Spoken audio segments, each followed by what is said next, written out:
वन्दे देव उमापतिं सुरगुरुं वन्दे जगत्कारणम् वन्दे पन्नगभूषणं मृगधरं वन्दे पशूनां पतिम् वन्दे सूर्यशशाङ्कवह्निनयनं वन्दे मुकुन्दप्रियं वन्दे भक्तजनाश्रयं च वरदं वन्दे शिवं शङ्करम्। अथ शिवमहिम्नस्तोत्रम्। पुष्पदन्त उवाच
ब्रह्मादीनामपि तदवसन्नास्त्वयि किर अथावाच्य सर्व स्वमतिपरिणामावधिगृह्णन् ममाप्येष स्तोत्रे हरनिरपवादपरिकर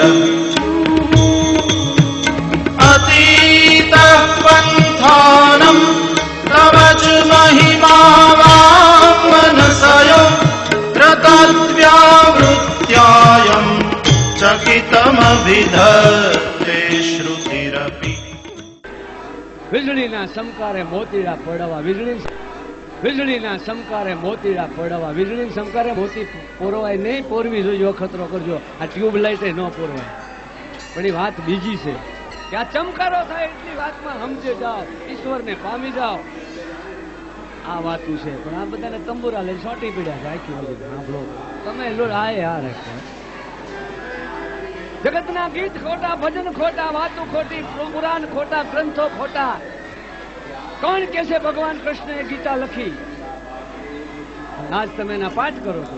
કૃષ્ણએ ગીતા નથી લખી, પણ કુરુક્ષેત્રના મેદાનમાં હારો કૃષ્ણ ભગવાન એટલું બધું કે અર્જુન ઓઠ, એક જ વાર તને વનવાસની અંદર માત્ર તું હિજડાનું પાત્ર ભજવું, તારામાં એ લોહી હિજડાનું લાગે. ઓઠ, તારી હાટું આ બધું મનાણું છે કે મારી હાટું મનાણું પ્રભુ, હું મને નિમિત્ત બનાવોમાં કે તું નિમિત્ત નથી. તું માત્ર નિમિત્તો કરતા હરતા બધું હું છું.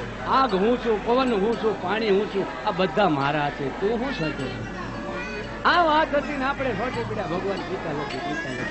ભગવાન તો બોલ્યા છે ને વ્યાસ ભગવાને લખી. ગીતાનો એક શબ્દ જો માનવી જીવનમાં ઉતારે ને તો એને અહીંયા દર્શન કરવા નથી આવવું પડે. મેં પહેલા કીધું ને, ધર્મના લોકોએ ટીલા કરવા, મારી જેમ માળા ફેરવી, પણ એનો અમલ નથી કરવો. અહમ પહોંચવા કે હું સેવક છું, હું આ દાસનો દાસ છું, ભગત છું, આ છું નહીં. જો ભક્તિ કરતો હોય તો પાણામાલી પ્રભાવ ભગવાનને પ્રગટ થવું પડે. તો મારી વાત એ હતી કે જે ફૂલમાં ખુશ્બુ છે એને કોગદી ચડી જવું. આવળને કોઈ ભોગતું. 4 પ્રકારના ઝાડવા છે, એમાં એક ઝાડ એવું આવે છે કે જે ફૂલ આપે, ફળ ના આપે. એક ઝાડ ફૂલ આપે, ફળ ના આપે. બીજું ઝાડ એવું છે ફૂલ આપે ને ફળે આપે. અને ત્રીજું ઝાડ એવું છે જે માત્ર ફળ આપે, ફૂલ ના આપે. 3 ઝાડની વાત. તો એવી રીતે માણસ છે. કોઈ માણસ એવું છે બોલે કે હું આ કરી દઈશ, આ કરી દઈશ, તમને હું આ આપીશ, તમને આ આપીશ. કરી ન શકે. ગુલાબનું ફૂલ, કે ગુલાબનું ઝાડવું ફૂલ આપે, ફળ ન આવે. જોજો જો ગુલાબના ઝાડવા કઈ ફળ બેઠા, ફૂલ આપે એટલે બોલે, કરી ન શકે. કોઈક માણસ એવો હોય બોલે, કરી પણ બતાવે. આંબો જેના ફૂલે આવે ને ફળે. અને કોઈક માણસ એવો હોય બોલે નહીં, કરી બતાવે. અનાસ એનું ફળ જ આવે ને ફૂલ ના આવે. આ પ્રકારના માનવીઓ પણ થાય છે. એને એવા માણસના ઇતિહાસ લખાય કે જેણે જગતમાં કાંઈક કર્યું હોય. ઘણા માણસ મરી જાય પછી બધા રોવે છે, પાસા થયા એમ કહીશ, ફલાણા ભાઈ પાસા થયા. હું કામ કે બિચારે કાંઈ કર્યું નથી, આવ્યો એવો પાસો છે, પાસા થયા. એ પાસા થયા કે તો કવિ એમ લખે, માને લખે કે હે માં તારા યૌવન ની સામે જો, આ તારું જોબન, આ તારું યૌવન, પણ તું એક એવો બાળક બનાવ કે જગતના થાંભલા થઈને ઉભા છે. કે જનની જન તો ભક્ત જને, કાં દાતા ને કાં સૂર. માં નહીતર વાંજણી રહેજે, આ તારું રૂપ બોલાય જાય. હડેલા પેદા કરતી નહીં, બધાને નડશી. હા, મરદનું ફાડિયું પેદા કરજે, કાં ઝાંસીની રાણી જેવી એક જ દીકરી કરજે. કચ્છનો એક દાખલો છે કે હકડી તો ધીડી ભલી, હકડા ભલા સપૂત, કાઉ ઝાઝા કાઉલિયા, કાઉ ઝાઝા સપૂત. આ સાહિત્યની મજા છે. તો અહીંયા કવિ શું કે આ વૈદિક કાળથી ઉભેલું આ સોમૈયાનું મંદિર શું છે? આકાશમાં વિહરતો આ ચંદ્ર. દક્ષ રાજાએ એની 27 કન્યાઓ પરણાવી. આ વેદના વસ્તુ મારા નથી, બ્રાહ્મણોએ લખેલા વેદ છે, વ્યાસ ભગવાન 27 કન્યા. ટૂંકમાં કહું છું, ન કરી વેદ જ લાંબો છે. 27 કન્યા પરણાવી હતી. એમાં એને એક જ કન્યા ઉપર મોહ હતો, ચંદ્રને, રોહિણી, જે નક્ષત્ર રૂપે આકાશમાં વિહરે છે. રોહિણી ઉપર એને મોહ હતો. અને બીજી એની પત્નીઓ ઉપર કઈ પ્રેમ ન હતો, એટલે એ છોકરીઓ બધી બાપને ઘેરે ગઈ. અને જયારે દીકરી બાપના ઘરે આવી, કે બાપુ આ દીકરી બાપની આંખની આંસુ કર્યું. અને તમે જોજો ભાઈ કે જેની આંખનો કોઈ ખૂણો ભીજાણો ન હોય, ફાકડે રાવ મૂછું વાળો હોય. હવે તો જો કે મૂછું નડે માણસને કાઢવા માંડ્યા. ફાકડે રાવ મૂછું ના આંકડા લાગે, એની આંખ કોઈ દી ભીજી તો નહીં હોય, લાલ રહી લાલ જ રહી, ને કોઈ દી આંગળું ન આવ્યું હોય. આવો ભડ માણસ દીકરીને જયારે વળાવે ને, દડ દડ દડ આહુડા પડે. અને તેથી આદમી રૂડો લાગે ભાઈ. આદમી બધાની વચમાં જેથી રોતો હોય ને તેથી રૂડો લાગે, દીકરી વળાવે તેથી. પણ અત્યારે ભડના દીકરા અમથા અમથા રોવે. તમારી જોગાને જોન મને ગાયું દીધી, બાયું મારે ભાંગી નાખે. અને જો બાઈ માણાનું ઘર છે યાર. કવિ કે છે કોઈ ઘોડો ને કોઈ પરખડો ને કોઈ સત્સંગી નાર, वो तो સર્જન હારે સરજ્યા કોઈક રતન સંસાર. જેના ઘરમાં જોગમાયા જેવી બાઈ હોય, તમે બહારગામ ગયા હોય, 5 મહેમાન આવે, હચવાઈ ગયા હોય કે મારા ભાઈ ક્યાં, તો તું તો બહારગામ ગયા. પાછા વળે કે તમે પણ ક્યાં જાઓ છો, તમે ક્યાં જાઓ છો? ઘર લઈને નથી ગયા. એ રોટલા ખવડાવે, મહેમાન ગતિ કરે, તો એ આદમી વખણાય. અને તમારે અખતરો કરી જોજો, 5 મહેમાન લઈ જજો ઘરે, તોડી નાખે. હોય કોક ના ઘરે ભાઈ જોગમાયા હોય, અહીંયા હોય. અત્યારે કોટો જોગમાયાનો ઓછો છે, કારણ કે માં વહી ગઈ જીજાબાઈ જેવી. એ માતાઓ વહી ગઈ કે જેને દીકરા બનાવ્યા, જેને દીકરાઓને સંસ્કાર આપ્યા, એ માના કોટા ખેંચ્યા. આજ પણ કૃષ્ણને જન્મ લેવો છે, પણ દેવકી ક્યાં છે? આજ કૃષ્ણ ઉભો છે વાટ જોઈને કે મારે જન્મ લેવા ધરતી માટે, પણ કૃષ્ણ ક્યાં છે? આજ પણ રામને આવવું છે, કૌશલ્યા ક્યાં છે? પેલી કૌશલ્યા જોશે, પછી દેવકી જોશે, દશરથ તો મળી રહેશે. એકવાર તમે આ વિચાર કરજો, આ વાતો સંસ્કૃતિની છે કે ઘરની અંદર સંસ્કૃતિ પાછી લાવો. તમારા બાળકોને સંસ્કાર આપો કે મહેમાન હચવાય, આપણે કોઈને યારે મળાય. આ સંસ્કૃતિ જ્યાં સુધી પાછી ઘરમાં સોરઠમાં નહીં આવે, ત્યાં સુધી કનૈયો પાછવાય નહીં. અને સોરઠના ગામડામાં નીકળતા પહેલા મહેમાન ગતિઓ થતી. આજ તમારા ગામને પાદરે પાદરે હોટલું છે, ગામને પાદરે પાદરે પાન બીડાના ગલ્લા છે. કોણ આવો કે ત્યાં લઈ લેવાનું, ખાઈ લેવાનું. ત્યાંથી આવડતો ભળ નથી. તેથી નહોતા ભાઈ આવા હોટલ તમારા ગામને પાસે ફરક છે. તેથી તમારા મોહલાતું ભરપૂર હતી, મોતી જેવી નોરાતું થતી હતી અને ગંગાની જેમ તમારા કુવા ઉપર ભરાતા હતા. આજ તમારા પાણી ખારા થઈ ગયા, તમારા પેટ મેલા થયા, એમાં પાણી ખારા થયા. કોણ આ સમજાવશે? અને ભગવાને તમને મોહલાતું દીધી એને ઉગાડવાનું કેટલી જાતની દવા ઠોકે જાઓ, આ મારો ઓલું મારો ને આખો દી પાપ જ કરો. જગતનો પાપ મટી અને જગતનો આજ ભિખારી બની ગયો ખેડૂત. તમે વિચાર કરો, એક દાંતણ વેચવા વાળી દાંતણ બજારમાં વેચતી હોય એ એમ કે રૂપિયાના 3 કર લેવા.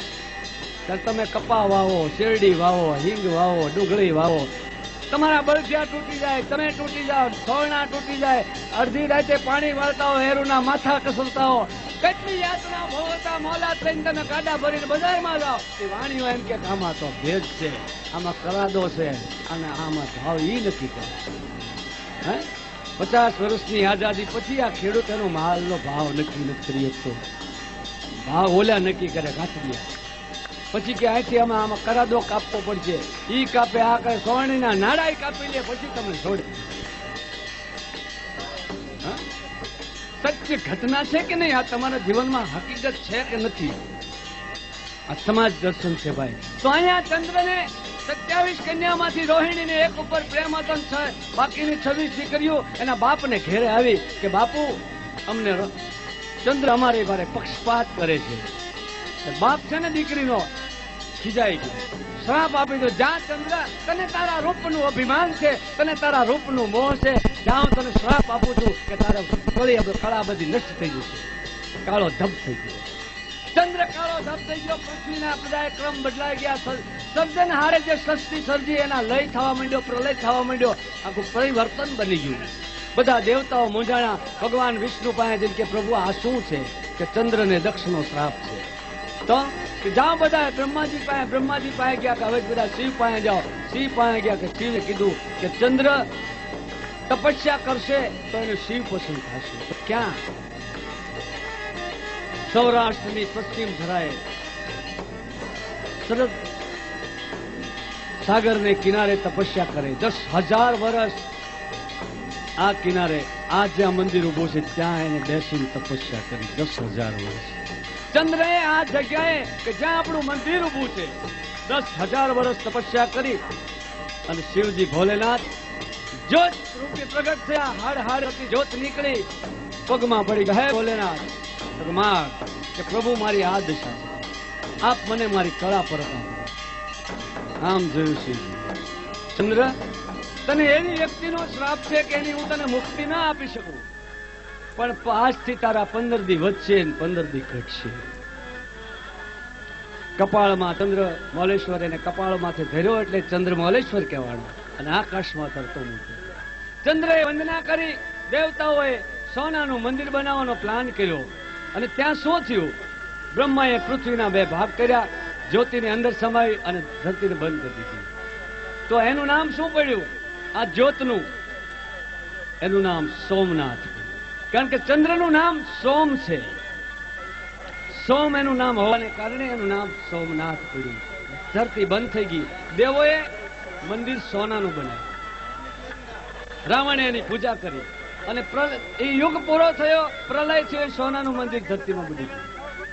બીજો યુગ આવ્યો, દેવતાઓએ ચાંદીનું મંદિર બનાવ્યું. એ ચાંદીનું મંદિર ઈ કલ્પ પૂરો થયો, પ્રલય થયો, પાછું બની ગયું. કૃષ્ણ અવતાર થયો. ભગવાન કૃષ્ણએ સુખડનું લાકડાનું યાની કે કાષ્ઠનું મંદિર બનાવ્યું, લાકડાનું. કૃષ્ણ અવતાર અહીં પૂરો થયો, પ્રલય થયો, પાછું જ બુડી ગયું. દ્વારકા બુડી ગઈ, આ બધો વિસ્તાર બુડી ગયો, પાછું મંદિર બુડી ગયું. યુગો વયા ગયા અને ગુજરાતના ભોળા ભીમે અને એ બધા ભીમદેવે અહીંયા પથ્થરનું મંદિર બનાવ્યું. અને પથ્થરના મંદિરમાં અનેક રાજ રજવાડા લૂંટી યુદ્ધ કરીને અને એ મંદિરમાં એટલું બધું સોનું ધર્યું કે એના થાંભલાઓ બધા સોનાથી જડવામાં આવ્યા. મંદિરની અંદર એટલું સોનું, એના બારણાની અંદર હીરા મોતી જડવામાં આવ્યા. એ મંદિર ઉભું રહ્યું અને એની અંદર બ્રાહ્મણો નૃત્ય સાથે આરતી કરતા હતા. આવું વૈભવશાળી મંદિર સોમનાથ, જ્યાં જૂનું મંદિર દેખાય પડખે, ત્યાં ઉભું થયું. એની ઉપર 17 લડાઈ થઈ. તારીખવાર ઇતિહાસ મ્યુઝિયમમાં લખેલો છે. ટૂંકમાં કહેવા માંગુ છું, 17 લડાઈ થઈ અને છેલ્લી લડાઈ થઈ ક્યારે? છેલ્લી લડાઈ વખતે આ સોમનાથ તૂટ્યું. હવે તૂટે છે કેવી રીતે એ કથા તરફ તમને હું લઈ જવા માંગુ છું. સોમનાથ કદી તૂટે નહીં ભાઈ, કારણ કે આ દેશમાં એક જગાએ હિન્દુ રાજા હતા અને આ દેશમાં સીમાડાથી માંડીને અહીં સુધી હિન્દુ રાજા રાજ કરતા હતા. સોમનાથ આ દરિયા રસ્તે આવી શકાય એવી સ્થિતિ નહોતી, કારણ કે તેથી બોટું નહોતી, હેલિકોપ્ટર નહોતા, એરોપ્લેન નહોતા, કોઈ ઉડીને આવી શકે. આ પંથકમાલી કોઈ આવી શકે નહીં એવી દરિયાની હારમાળા છે. તો આ પૃથ્વીના રસ્તે માણસ આવી શકે એટલું જ હતું. તો ક્યાંથી આવે? ખેબર ઘાટમાંથી. ખેબર ઘાટમાંથી અહીંયા આવવા માટે 1500 માઇલ થાય.